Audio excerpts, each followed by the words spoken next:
Homeowners insurance is very important, especially if you do have a mortgage. As the mortgagee, which is the lender, they're going to make sure that in the case of a fire or whatever occurrence that's going to damage the property, that loan amount is at least covered.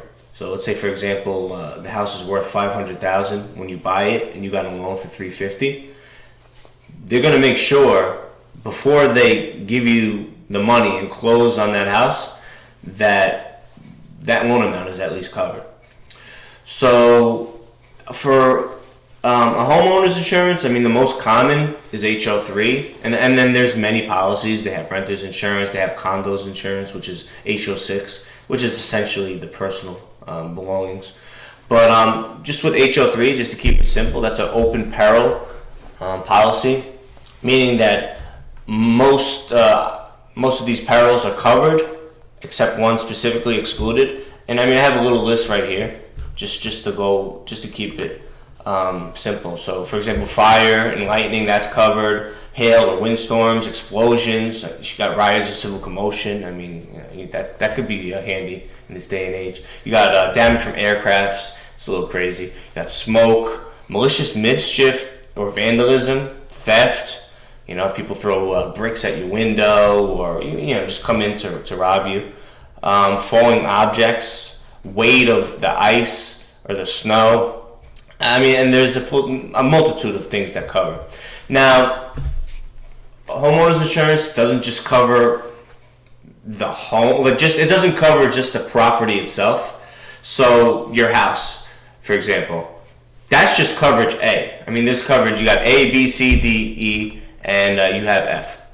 So I have that as well. So damage to the home itself is coverage A. So let's say there's a windstorm and your bathroom window gets cracked and breaks. That's going to be covered under coverage A. Coverage B will cover structures that are not attached to the house, such as a detached garage, a shed, etc. Coverage C, that's going to cover your personal belongings. Damage, let's say in a fire, and you got a nice TV and your furniture. That's going to be covered. Or even if you get robbed, you have a burglar, you have a thief that comes to the house when you're not around, and now all of a sudden your jewelry and stuff is missing.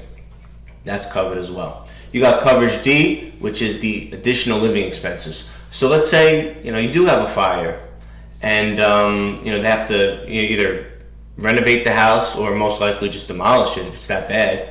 Then you need a place to stay. So that's going to cover you for, let's say, like hotel costs, shelter, food. That's going to cover you in the interim while you essentially get back to your living situation. Your house has to be fixed, and you have to be back to where you were before this incident occurred. That's what indemnification is. Essentially getting you right, getting you back to where you were prior to this occurrence. So that's the living expenses. That's covered in D. And then you got coverage E is liability. Mail lady, God forbid, she's delivering mail and she trips on your sidewalk or driveway. She's gonna sue. That's covered as well. And in most policies, minimum $300,000. I mean, some you can even do $500 if it's really worth it. $300 should be good, but that's going to cover you in the event if anybody sues you, based on, I guess, lawsuits arising, from that could be deemed potential negligence or not. As long as they sue you and it involves your property, that's going to be covered in E. And then lastly, you got coverage F, which is the medical payments. Let's say you got a guest in your house and they fall down the stairs, maybe even choke on potato salad or Jello. It's happened. That's going to be covered as well. You got to take them to the hospital. That's now obviously there's other. Now let's say they do have insurance or other medical coverage. I mean, I'm sure that's a factor as well. But just to keep it simple, coverage F is medical payments arising from injuries that occur in your home. And that's just a basic rundown.